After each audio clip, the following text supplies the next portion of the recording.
And what I've heard a lot of people say too, and one thing Q, our CEO, has said is like, there's a lot of great video generators, Higgs Field Runway, like those are kind of the Photoshop of, the AI film space, and we're kind of the final cut. What I really liked about LeyLine is that they have a system where you can go from beginning to end with a project. You can start with your script, you can upload a script, you can generate all the images, you can do the whole process within their platform. You don't have to use the whole platform, you can use it for a specific thing. But simultaneously while using that, I could use LeyLine to do other shots. And it essentially cut down my video production from like 2 days to 1 day. Oh, wow. So that flexibility, the just like willingness to adapt to like what works for creators, I think really made it stand out for me.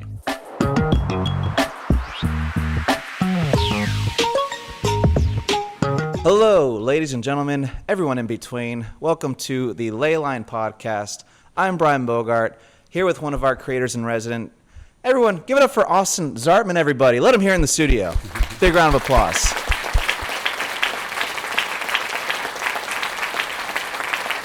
But how you doing, Austin? I'm doing great. It's good to be here today. Yeah. We were talking a little bit before heading into this recording of just a little bit of our stories. First of all, love meeting a fellow redhead. Oh, yes. That absolutely. counts for a lot in this industry. So, it's kind of like, you have your community, gingers. We kind of got to stick together in a way. It's a cruel world out there for us. My hot take, harder world out there for ginger men than it is women. Well, it's also been interesting now that I've like shaved my head, so I really have to like lean into the beard to keep like the redheadedness. If you want to maintain that identity. Yeah. Now, when you shaved your head, were you just like, now they'll never know, and you like shaved your beard for a bit? I did shave my beard for a little bit, and then I did miss like the gingerness and redheadedness as part of the identity, so I have decided to keep it. Wow, that is like such. There's like a movie about identity somewhere in there, of just like accepting who you are and all that stuff. Well, that's great. So we need fellow ginger creators out there. If you're listening to this and you're a redhead and you're like, oh my gosh, no one wants to hear from me. Yes, we do. There's space for you here. And speaking of space for you here, Austin's one of our creators in residence at LeyLine, and his project is called Ashes. I have a lot to say about this project, but I want to hear from the horse's mouth first. Austin, can you tell us a little bit about what Ashes is, what it entails, and then we'll talk a little bit about you and your background and what brought you here. Sure. So Ashes is an animated sci-fi vertical series. It's about a robot who is delivering his creator's ashes across a post-apocalyptic America. Wow. So it has like, sort of the scale of a post-apocalyptic film. You get to do these really cool visuals, but I made it using Gen AI image generation and video generation tools so I could create that kind of a world by myself on a very limited budget. For me, a really exciting way to explore Gen AI tools and see like what a solo creator can do on their own. Well, and speaking of which, and this is a question I ask everybody to start with, because we all have our stories, and we were born into a pre-AI world. And I'm talking to someone who is essentially a very early adopter in AI tools and AI filmmaking. So what were you doing before this? Where did Austin come from, in a pre-AI world? What were you doing, whether it was creatively or otherwise? Yeah.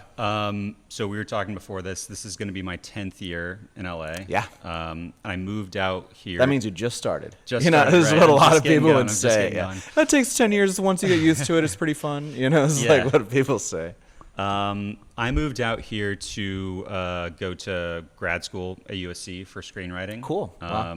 And after that, I worked in the industry at various production companies. And then I was a staff writer on a TV show called The Mosquito Coast. I'm familiar with it. Yeah. Okay. Fantastic. Yeah. So I'm a writer by trade, my background. I've written more features and TV pilots that I can count. And I think that I just got sort of a little tired of that process of you spend 6 to 9 months like really like working on a feature, getting into great shape. You share it with the 10 to 15 people who will read it and give you feedback, and then it just sits in your drawer and nothing sort of happens with it. And I just got to a place in my life where I wanted to just make stuff. And this Gen AI these tools have allowed people to just sort of like unlock their creativity and just get it out into the world. Yeah, and as I was talking to the Dark Row Studios guys on my podcast yesterday, they had a whole studio, they'd been in comics, film, etc., talking to a lot of production companies, stuff in development, holding,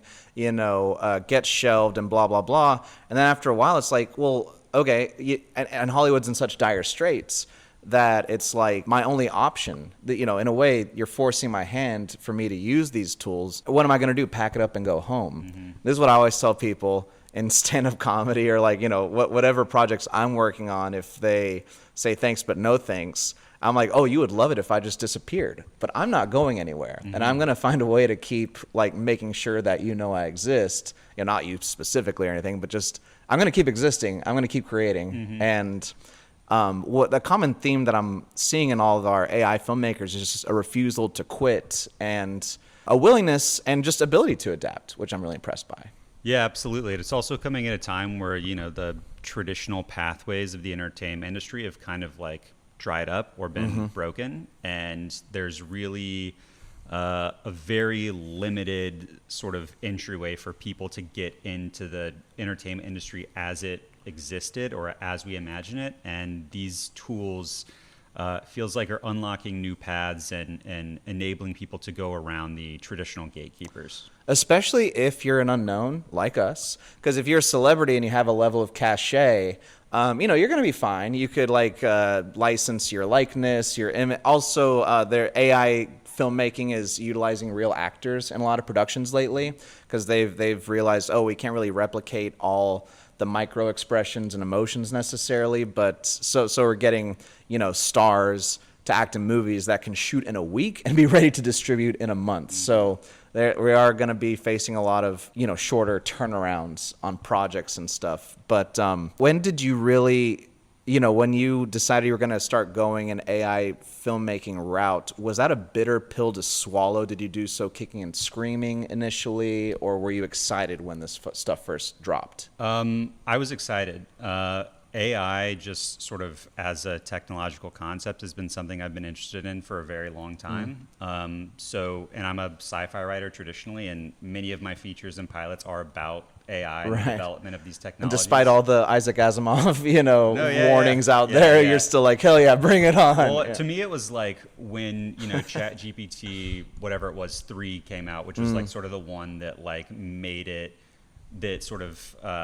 made large language models accessible for everybody. That to me, something clicked, where it was the thing that I had sort of always viewed as sci-fi in my stories was now it was here. Real. It's here. Everybody can use it. I remember my first oh shit moment with ChatGPT, where I just went to the site, typed something, and I just see text coming out, and I'm just like, this is legitimately answering what I asked it, and this is blowing my fucking mind. Yeah, and it's just however you want to use it, it can just make that process, it can move you further down that process. You can iterate a lot faster, you can fail a lot faster. Mm-hmm. The process of screenwritings, it takes a long time to write a draft. You send it out and you get notes. You have to sit with those notes, you have to revise it, and with these tools as sort of intellectual sparring partners, you can, I find at least, iterate on ideas a lot faster and get to the good version of the story.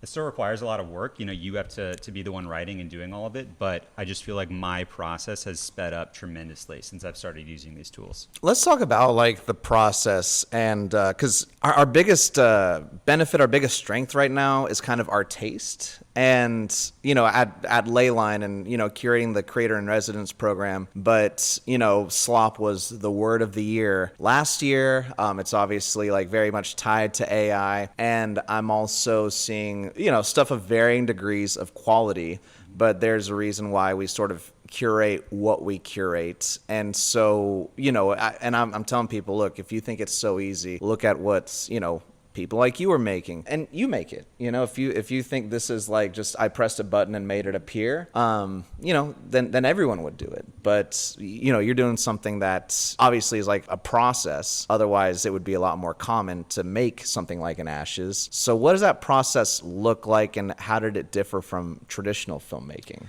So for me, no matter what project I'm working on, it always starts with the story. Mm-hmm. So I spent 3 months writing the full series for Ashes before I made anything. So I'm in a writer's group. I put that through my writer's group. I sent the script to my trusted creative friends, got feedback on it, sat with the story, and really got the story to a place where I felt like I now feel comfortable with this and I'm ready to make it.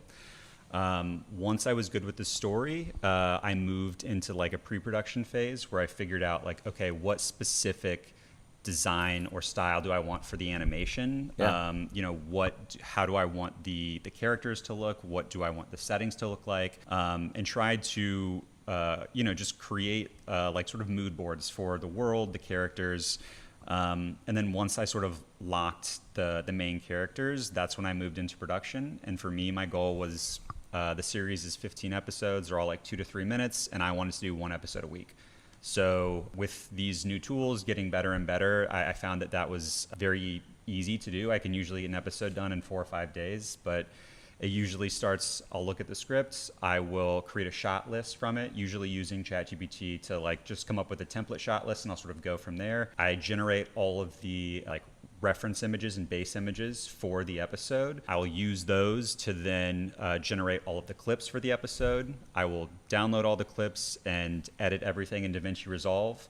I will do all the sound design myself. I'll use 11 Labs for voiceover, for music, sound effects, and then generally it takes like 2 or 3 days to edit everything and get it a rough cut of an episode. Yeah, and I love the thought of like pre-production and AI. Mm-hmm.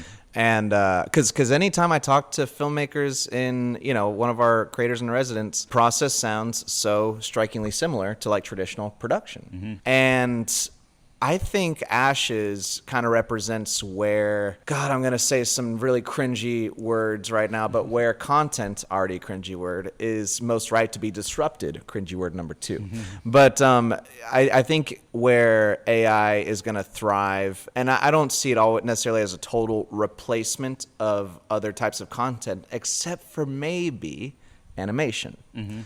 Just because it's too on the nose. It's kind of too made for that. When you can churn out a similar looking product that is, that has a look and feel of different animation styles and stuff like that. Going into this, did you already want to make for animation? Because Mosquito, you've written for non-animation stuff traditionally. Yeah. Is this your first foray into animation? This is my first foray into animation because a lot of my scripts that I had written before were about AI characters. There would always have been like a heavy VFX component in it. I had gotten questions before when I had sent scripts to people about if I viewed it as animated or live action, and the truth was I didn't really care. I love live action. I love animated stories. But for me, this was the first real foray and commitment into like, okay, this series is going to be animated.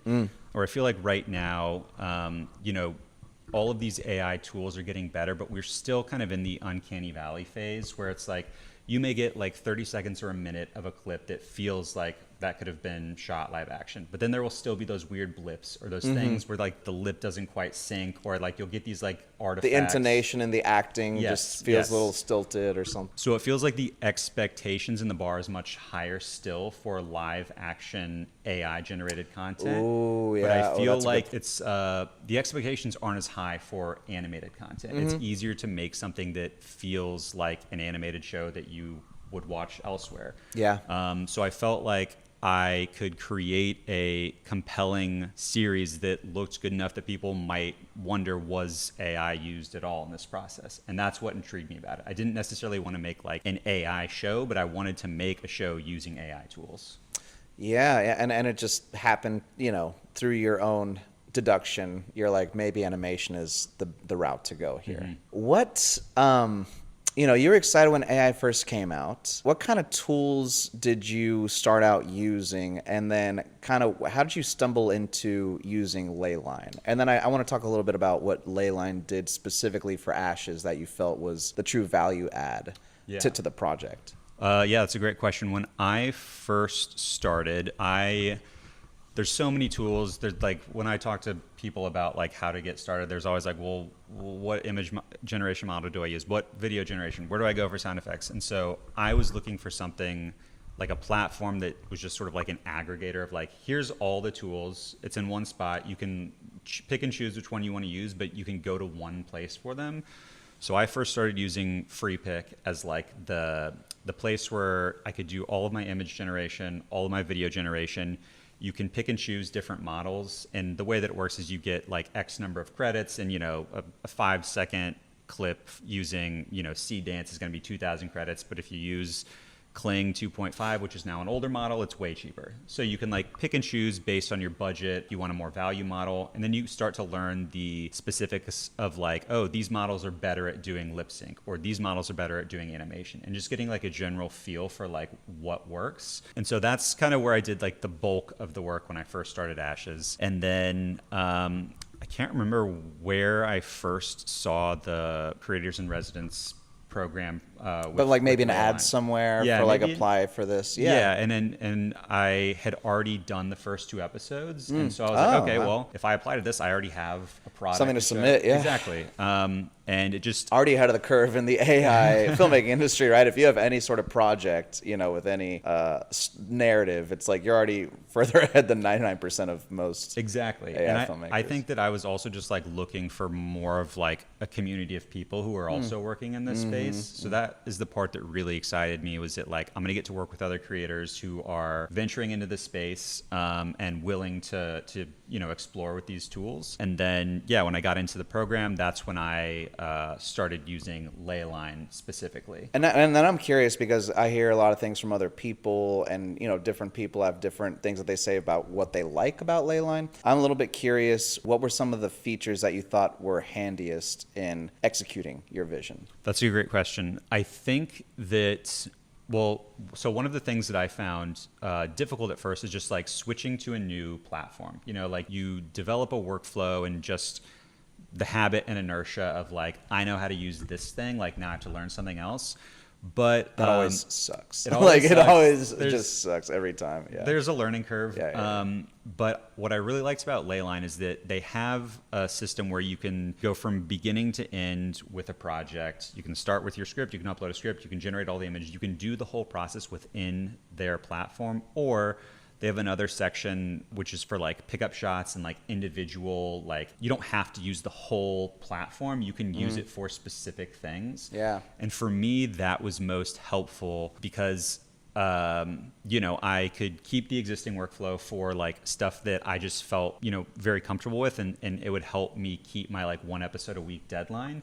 But simultaneously, while using that, I could use LeyLine to do other shots. So now essentially what I did was like, for an episode, if I'm generating videos, I can use FreePic for certain videos, and then I can use LeyLine for other ones. So I'm running these 2 in parallel, and it essentially cut down my video production from like 2 days to 1 day. Oh, wow. So it was a big improvement. Is 100% efficiency good? I need to let me consult the business heads out there. Yeah. So that was, I think, the thing that like started getting me to like really use it. And then like for this program, we were sort of asked to create something specific for it, and I didn't just want to do like one of my episodes using that you already LeyLine. made. I wanted to do something new, so that's when I decided to do like a trailer for the series. Oh yeah. Where I was like, I have assets from the first like 8 episodes essentially. Now I can just sort of like create a really cool trailer. Because I've seen the trailer a bunch, but you have like a full season out there or so, or? I'm still a few episodes away from finishing the season, Cool. But I'll be done in a few weeks and then plan on releasing it. You're already on the schedule though. You're like Yes. mid-season. It is not often you're able to nail down a showrunner while he's in the middle of his writing season, but so we appreciate you taking the time. And what I've heard a lot of people say too, and one thing Q, our CEO, has said is like, there's a lot of great video generators, Higgs Field Runway, like those are kind of the Photoshop of, the AI film space, and we're kind of the final cut. Did you feel that's like an accurate metaphor in terms of putting the whole product together? Yeah, I think so. I think that like I think right now the biggest issue for a lot of these like AI tool platforms is that they are either too big or too limited. Interesting. You know, it's like some people, like I feel like I want to figure out my own process and make my own process. Some of these platforms are like, here's the process you will follow, and until you finish like the image generation step, you can't do the video generation. You know, versus like I may need to generate a video to figure out some earlier parts. Right, and I know we're more flexible Yes. with allowing that on Yes. our platform. Yeah, so LeyLine's much more flexible, which I think that I really appreciate, because when I was starting to use FreePic, it was honestly overwhelming. Just seeing all the tools they have and all the different features, which is, it's cool. And like once you're into it, and Was there hand holding there? Because one thing I do appreciate about LeyLine is it feels like there's a fair degree of hand holding and kind of spoon feeding of certain, you know, components of the service. But with yeah, what would you think about? With FreePic, I was really just figuring it out myself. Yeah. They have like, you know, like videos and classes like you can take through their service, okay, which is yeah. helpful. But with this program with LeyLine, you know, we got, you know, hands-on. We had weekly workshops with the developers and with nice. Q. So, you know, they could walk us through if we were having any specific issues with like our videos or with the platform, and like if we you know, gave feedback about like, hey, this would be a really helpful feature because it was still a growing platform. They could implement those changes and we could have them up within a week. Yeah. So that flexibility, the just like willingness to adapt to like what works for creators, I think really made it stand out for me. Nice. And one thing that I've heard too is just as far as a one-stop shop, the way that it operates and, you know, curating and maintaining your show Bible, you know, do you have that component in your profile, or like, you know, when it comes to a place for your characters and the points that you want to maintain consistency in, you know, have you used it for that? Just because I've heard people who, you know, who have shows, and I guess in yours you have the robot versus the world in a way. So it's like that's just the one solitary character, but people have like a very, you know, huge cast and all this stuff. That's what they've talked about. Do you find yourself using those kind of tools? Yeah, that's a good question. I used it for the trailer, but like one of the reasons why I decided to use the trailer rather than do an episode was that I had already pre-generated a lot of assets, and transferring them over to a new platform just proved a little too difficult to keep the consistency from like episode 2 to 3. But for a trailer, you can be a little more flexible with like how things look. Or you're totally. You're also like I generated, you know, a few shots for the trailer that don't exist in the show, but they like capture the world in a different way. So, but I know some of my the other creators in residence really did use it like end to end. And if I had not started Ashes before I started this program, I would have used it for that. Why do you think you know, there's a real appetite for AI content globally? We see it gaining popularity, and we see a lot of international filmmakers that are, I'd say, definitely ahead of the curve, especially compared to where the U.S. is in terms of AI creation. Why do you feel like we've been so reluctant to embrace that here in the quote-unquote West up to this point? Tides are changing. I mean, I feel like that much is true, but it's a slow burn. It is. I mean, that's a really great question. I think, like, you know, we're in LA, we're in Hollywood, we're in like the, you know, nexus of the world for entertainment that ships globally, that ships internationally, and the U.S. entertainment industry just has had a really rough, like, you know, 6 years. 6 years. And I think that, like, fuck, like, you just want to scream into a pillow. It's like, you know, there's so many just challenges that this industry has gone through and had to overcome and is still in the midst of. And I think on top of that, saying, okay, now AI is here and could potentially replace what you do or what, you know, 70% of this industry could do and obviate the need for those jobs. I think it scares a lot of people. And so I think that there is like a healthy fear of the technology, but it says the AI writer, or says the sci-fi writer.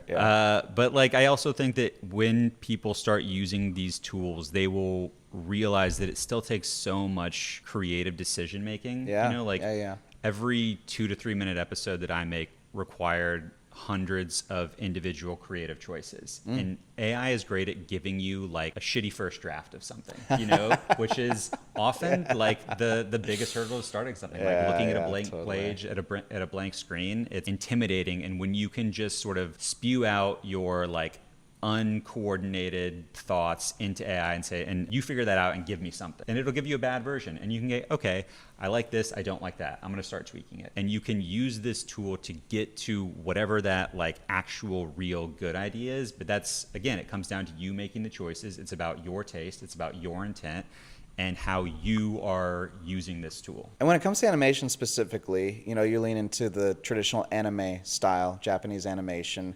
I mean, Miyazaki also famously is like, just hates AI so much, and he's like the most legendary anime director of all time. I'm curious what made you lean into that animation style specifically, you know, squaring, because Q's visited animation studios in Japan, you know, talking about LeyLine too, and they're interested. So it's like, how do you square like what the godfathers of certain industries are saying, or what they said a few years ago that now they're changing their tune on? And I don't know, I can't help but see anything that's anime that made with AI and not think about, you know, the hill that Miyazaki is dying on. So yeah, I'm just curious your thoughts and squaring all that too.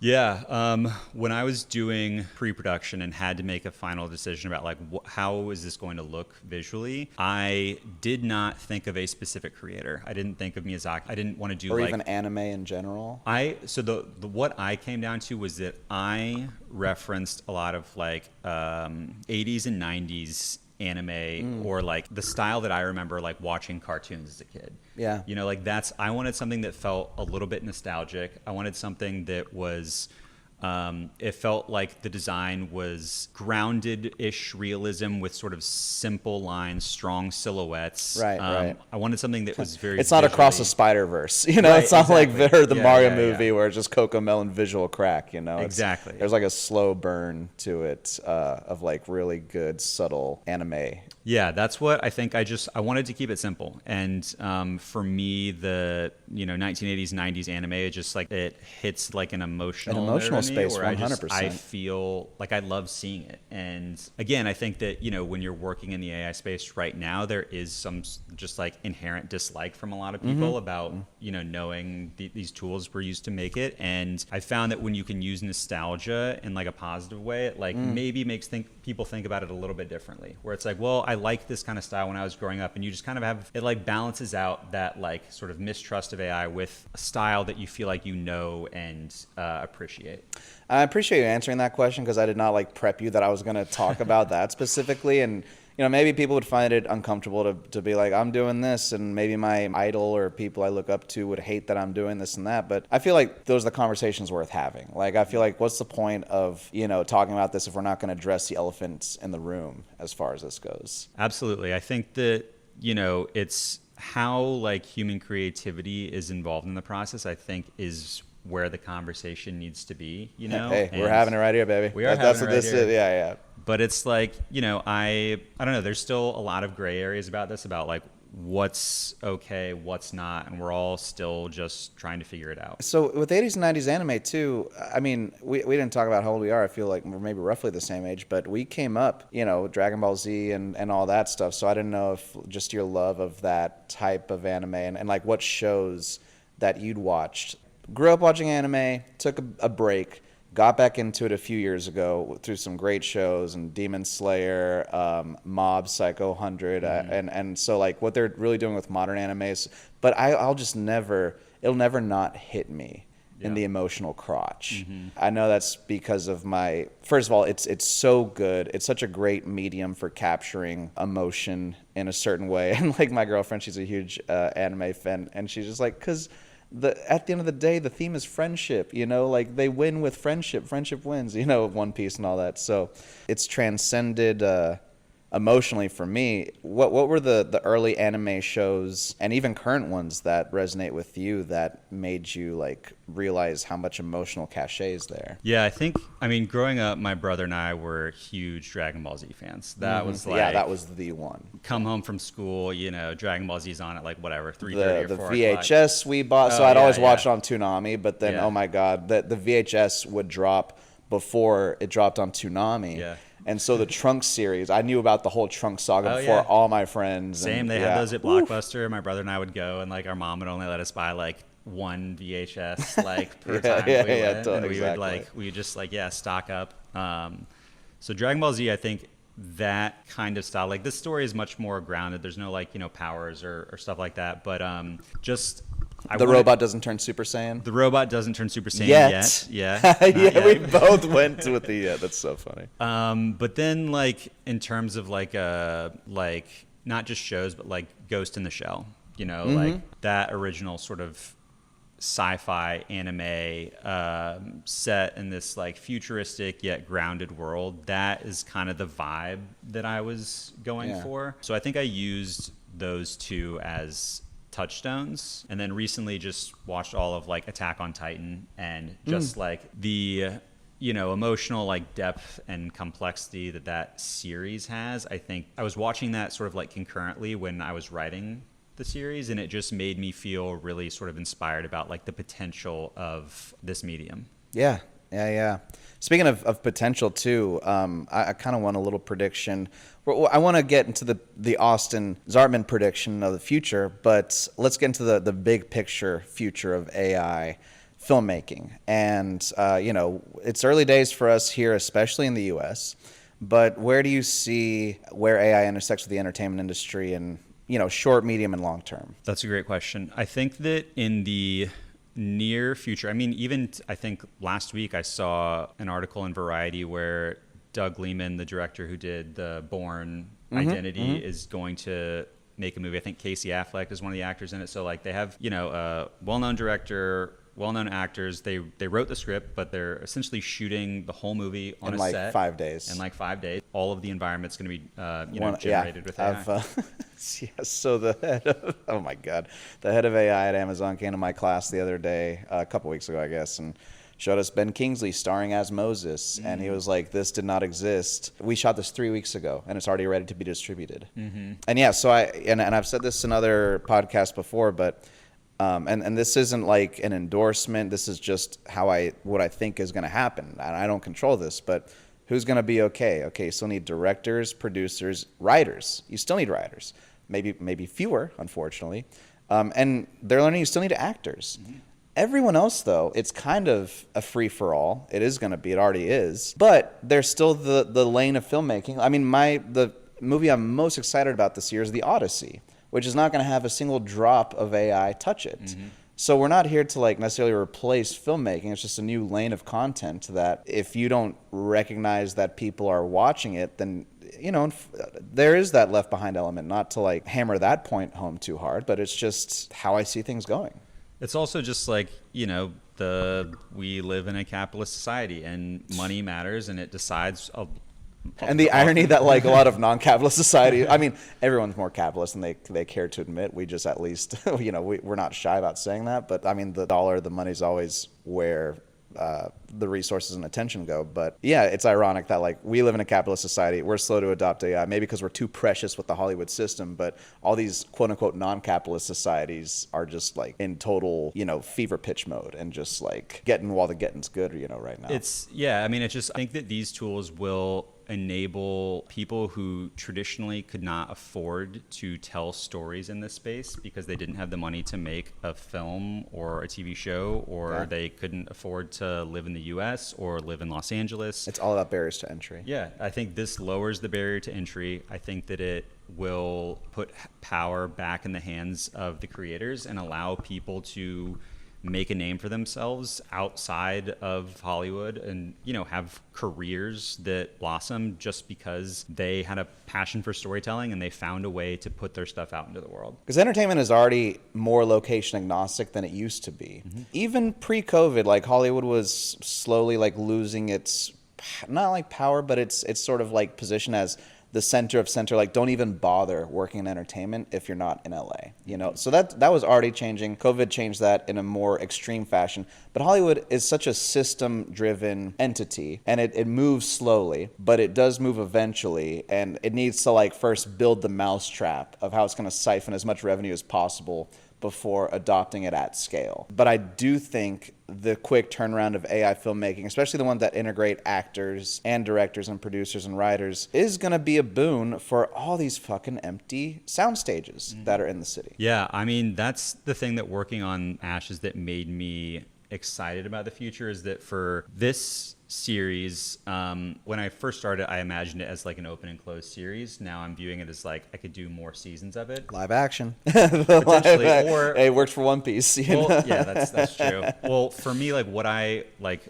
for this season, what I really wanted to do was just learn how to use the tools myself, figure out like what can a solo person create. And now that I have done that, it made me excited for like if I do another season of the show, like which human collaborators can I bring in? You know, I have friends who are graphic designers that I would love to bring in and help design some of like the imagery for this world. I have character designers who I'd love to bring in. I have people who do sound design professionally and do like music licensing. And for me, the ideal future scenario is not just like me sitting in a room in front of a computer churning this stuff out. It's collaborative. It's collaborative. Yeah. It's like finding ways to, give Bring in, voices to other creatives. Because we're also doing this in a lot of ways to hang out with our friends. Exactly. Like that's why I do stand up. Like I don't do it for the money for sure. Yeah. I do it because I know the people that are my friends and I know where they're going to be on a Monday, Tuesday, whatever. Like on any given night, I know I'm going to see familiar faces. And the Dark Rose Studio guys who I talked to yesterday, it all for them, since they started with a traditional studio, comic books and all this stuff, they didn't even really put pen to paper, or as I say, prompt to screen, until they had their artist renderings like from their friends and gave them design notes, and like so the initial point was human creation the traditional way. And so yeah, I do think like the future looks a lot more traditional than people might realize. And that actually excites me because it's what I know, it's what I'm familiar with. Mm-hmm. I fully agree. I think that like, the traditional entertainment industry is you just might have to act a little harder, because sure. I mean, people are already talking to wolves that are tennis balls really. Yeah, and so they've been doing that forever. So it's just, we might have to get a little bit more used to that, unfortunately, but yeah. Yeah. Well, I mean, like this industry has existed for over a century. Yeah, like, exactly. It has generations of people who've gone through it, like the inertia. And it's been our greatest export. It's been awesome. As a country, it's been by far. I think that the entertainment industry will survive and it will thrive once it starts incorporating these AI tools, because I think they're always going to, watch things that were made by people. And if you can do that and make it for a lot less money, then maybe you can make a lot more. You can make a lot more, and like shows. It just can't be ignored. If you're going to be making this for a lot less money and people watch it, what do you think business is? What do you think the studios care about, and these heads of production and stuff like that? Mm-hmm. Efficiencies. That's the name of the game, especially now. Yeah, no, it's we're in like that sort of weird time right now where it's not been fully accepted, but you're starting to see famous actors come out or famous directors. Chris Nolan last week talked about how he's sort of more comfortable with like the existence of these AI tools and just the reality that we're going to have to embrace them, even if he's not using them to make his movies. Right? Bless that man. I mean, bless that man because then this is always kind of like my crusade. The more I've gotten into it, is just like you can have your cake and eat it too. I mean, like AI existing does not take away traditional film existing, but also like we just have to wake up to the fact that the vertical dramas is an $11 billion market, most of it happening in China, but Hollywood, as we know it,